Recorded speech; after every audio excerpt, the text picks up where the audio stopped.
of the night, this world will burn bright. We will set it alight in the heart of the night.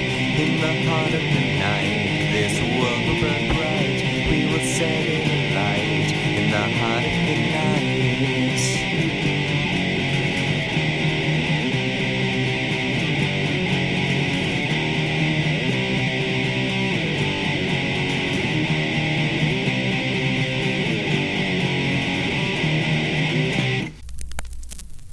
Hello everyone, I'm Anthropomantic Fiend, and I do horror-related things on the internet. Before I get into today's review, I do want to throw a few quick announcements out there. First of all, I now have a Letterboxd account. I've been watching a movie almost every single day since the pandemic started, so I figured why not start logging that. And besides, a lot of my friends are also on Letterboxd, so I figured what the hell. I'm really enjoying it so far, so if you want to see basically everything I'm watching, my Letterboxd account is now going to be down in the description with all of my other social media links. I'm going to be doing a live stream with the amazing Collector Man later this month on March 26th.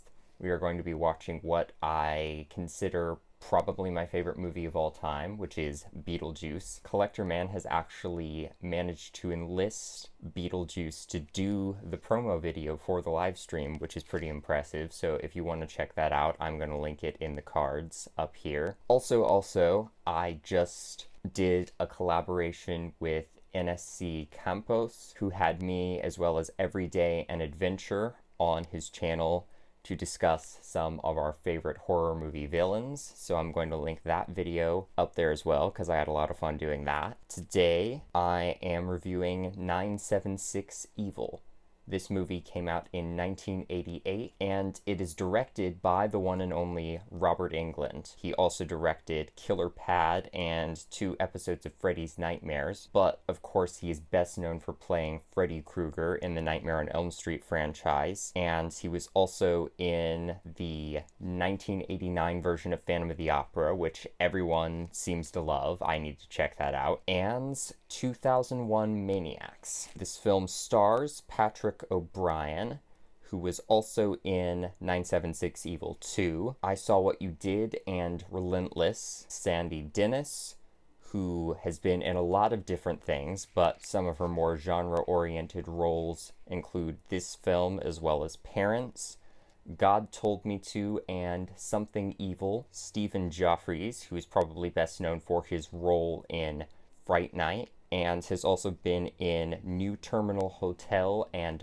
Bite Marks. And this stars Leslie Dean, who, on top of being an actress, is also known for being a singer, musician, and roller derby athlete. And some of her other film credits include Freddy's Dead: The Final Nightmare, Girlfriend from Hell, and Midnight Ride. This film follows 2 teenagers, Spike and his cousin Hoax. Whoever names their child Hoax has to be a terrible human being, and Aunt Lucy in this movie absolutely is that. But Spike one day discovers this phone number within one of his magazines, just this little ad that falls out of it, which is of course 976 Evil. And if you dial this, your horror scope will be told, and this voice will give you this little cryptic message about your future. Usually, whatever it is turns out to be right in one form or another, and so people keep calling the number back. But as they continue to call, the calls become more and more sinister. Spike starts to fall down this path, but at one point, Hoax gets a hold of the number, and he's kind of the loner, horribly overprotected and stifled by his mom. He's kind of seen as uncool by his cousin Spike. He's relentlessly bullied at school. He starts to seek refuge in the things that the 976 Evil number is telling him, and gradually the evil forces that seem to reside within whatever place this phone number is coming from start to take him over, and he goes down a very, very dark path. The score for this film was done by two people, Thomas Chase, who scored horror movies such as Scared to Death, not the Bela Lugosi movie I reviewed earlier. I think this one came out in the 80s. Creature and Cinegore, but in recent years has been scoring cartoons like The Batman, a lot of the animated Scooby-Doo movies, Powerpuff Girls, and Dexter's Laboratory. His collaborator on this score is Steve Rucker, who did a lot of the same cartoons alongside Thomas Chase, as well as a few others. Also worked with Chase on movies such as Creature and Alien Predators. And their score for this film is, like a lot of the movies I've been talking about, very synth-heavy, a lot of times in a very dissonant, ambient way that doesn't draw too much attention to itself, but there's place for a lot of melodies in there as well. There's nothing too stand out about it. I wouldn't go out of my way to buy the soundtrack for this movie, but it serves the film really well, and in some ways I like that it doesn't draw too much attention to itself. The production design of this film has this overall feeling of heightened reality. A lot of the 80s horror I've been talking about recently, especially the low budget stuff, has this sense of artifice to it that I keep bringing up consistently that just comes by proxy of being this kind of film, and that's here.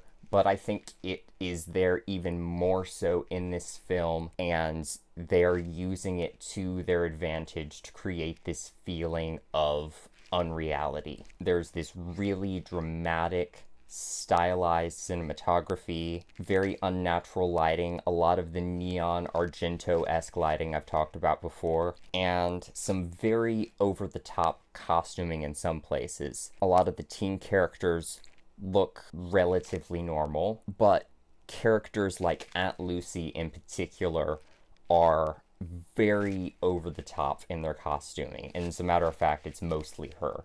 She just has this insane caricature of like this stereotypical 50s housewife look, and it just fits really well with the over-the-top nature of her character. All of this stuff is really, really cheesy, but it's done in a way that emphasizes the surreal quality of the film and makes it really captivating to watch. The opening credit sequence of this film in particular makes it feel like these characters aren't even living in the real world exactly. It feels like they could be in hell or something. The fringe outlaw characters that Spike hangs out with all have this very punk look to them that I really, really like. I feel like they don't ham it up too much. There's one guy with a really crazy mohawk, but that's about as absurd as it gets. Kind of in line with that punk aesthetic. I love the fact that the entire school in this film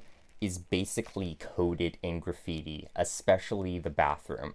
There's some really nasty stuff written on the wall that I kind of hate, but I love that it's like literally coating the walls. You like can barely see the wall. It's just all graffiti. Quite possibly my favorite set in the film is the movie theater, just because of the horror references. This movie theater is like never doing anything but playing a like all-night horror movie marathon, which feels like it might be as well be like a 24-hour constant horror movie marathon. We never actually see what's playing on screen, but Spike's punky rebellious friends and Spike himself like to hang out in the projection booth room of this theater and just play poker and screw around. There are all these posters for a lot of different horror films that were fun to just look at and see what's what. Dawn of the Dead, Critters, Maniac, kind of horror adjacent stuff like A Clockwork Orange. There's even a Fright Night poster in there, which is framed in a certain scene right next to Stephen Jaffries, which I thought was fun. The credits even say that they like paid extra money for the rights to include a Fright Night poster in the film. Some of that horror nerddom even seeps into the costuming of the film. There's a character in the movie who's sitting at the poker table, one of the teens, who's wearing a Return of the Living Dead t-shirt, which I loved. All around in this film,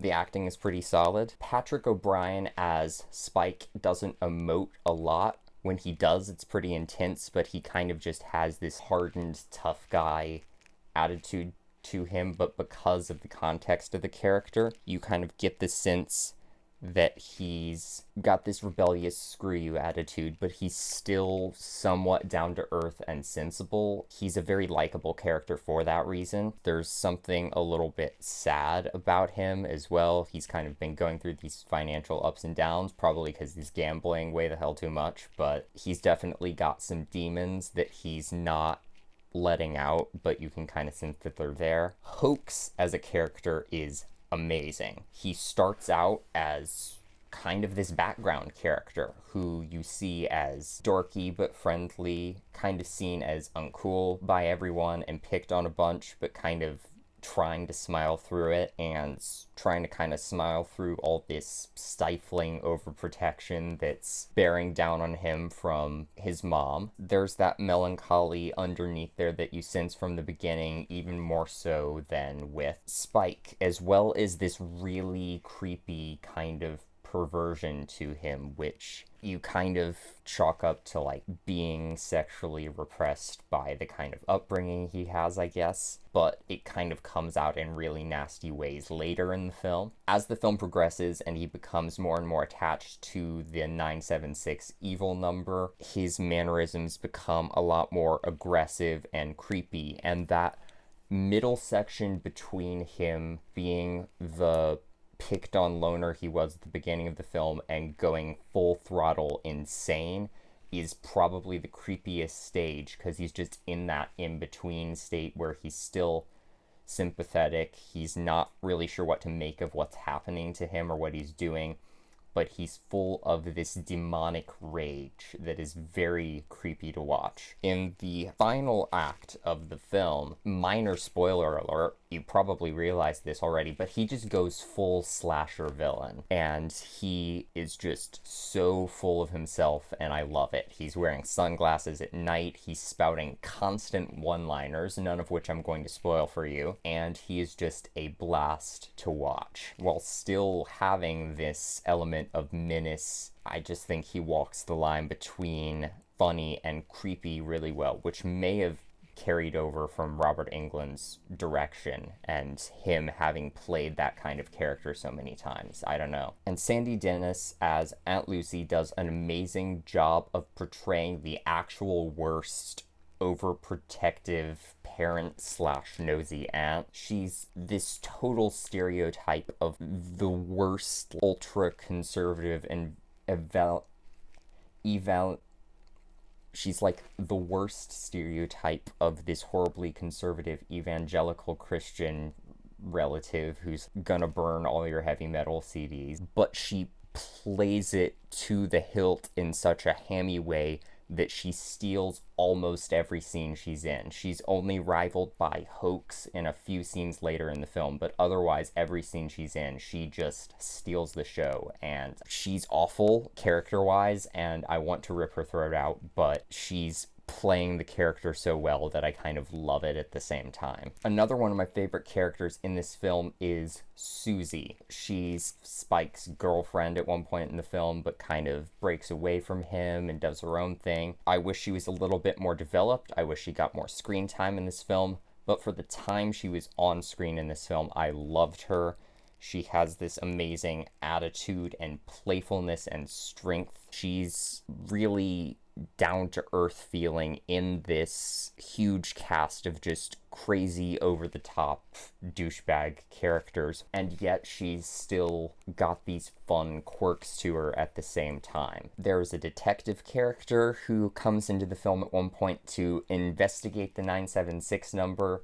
He's kind of meh, but the subplot that comes along with his character I did really like. And there's this one teen character in one scene where his friend gets his face slashed by Hoax, and his reaction is not to freak out or scream or melt down. He's just like, oh my god, man, you're bleeding a lot, man. There's all this blood coming out of your face, man. And it's not even like he's screaming or freaking out saying that. He's just like stating it. And he's saying man after every single thing he says in the scene. And it kills me. I love him so much. The practical effects in this movie are, for the most part, very simple. As the film progresses, they get a lot more elaborate. They're never realistic. They've got that artifice I always talk about to them, but I really like them. There's some minor gore effects, nothing too graphic, but they're all really well done for what they are. Someone gets a bunch of broken glass in their face. That is one of my favorite makeups in the film. There's just all of these shards of broken glass sticking out of this girl's face. Obviously, it just looks really cool. Alongside his mental transformation, Hoax undergoes a physical transformation, which I was not really expecting for some reason, even though it's kinda literally on the poster art of the movie, but 80s poster art is misleading sometimes. He goes from average teen to kind of half teen, half demon, and the transformation sequence and the makeup that follows that is beautiful. He has these claws that sprout out of his fingernails and just this very simple but very textured demon makeup on his face that I just love the look of. It's not a super elaborate transformation, but just seeing the claws sprouting out of his hands done with this very simple but very creepy practical effect. I don't actually know how simple it is. It might be freaking hard to do, but it looked amazing regardless. There are also some hand-drawn effects, lightning and magical glowing stuff, which, like in just about every movie I've talked about such things in, is very cheesy looking, but very charming. I love that someone had to draw each frame of that as simple as it looks, and that handmade quality just gives it a wonderful charm. Story-wise, I really like how the horror scope aspect of this story is almost in the background at first. It's kind of set up by the opening sequence that there's this sinister phone number, and because of the title, you know it's there. But it kind of takes a backseat to this teen drama for a while. A good portion of this film plays out like a teen drama with this creepy phone number emitting occult powers, kind of twisting it a little bit in tiny ways in the background until it kind of just gradually takes over the whole movie. The second half of the film is just kind of watching Hoax break down as a character. He undergoes this creepy mental transformation that was amazing to watch from an acting standpoint, and there's that element of body horror that I wasn't expecting with him kind of gradually transforming into a demon. It does not happen all at once. Like, his hand sprouts claws, and there's just this trace of ickiness that starts on his face during one scene that you barely even notice until he notices it in the mirror and freaks out. By the time we get to the third act of this movie, this is a full-on campy slasher with a little bit of darkness and weight to it still, but again, just creative kills, campy one-liners flying out of Hoax's mouth nonstop. It's a great time. The few kills or attempted kill scenes in the beginning of the film is kind of perpetrated by the occult powers coming from the phone invisibly. You know that there are very supernatural occurrences as they're happening, but they're set up in such a way that when the body is going to be found later, it could be seen as a totally accidental, circumstantial death. I liked how they kept the creepy supernatural stuff settle for a little while, then built it up, and then just let it all loose in the final act. Overall, you can tell I freaking love this movie. It's not perfect. There's obviously an aspect of cheese to the film. I feel like a lot of the female characters are regulated to the background to some extent. Even Susie, who had this wonderful moment to shine, I think deserved a little bit more screen time. But all in all, it balances a wonderful, cheesy, great time with actually really engaging dark storytelling. For one of the few forays into directing that Robert Englund has ever had, I think this is an amazing one. So if you have not checked this film out and you love classic 80s horror, be it slashers or supernatural stuff, I highly, highly recommend this film. I think it's cheesy but still really well made and just a great time. That is my review of 976 Evil. Thank you for watching my video, and hopefully I will see you in another one. Bye!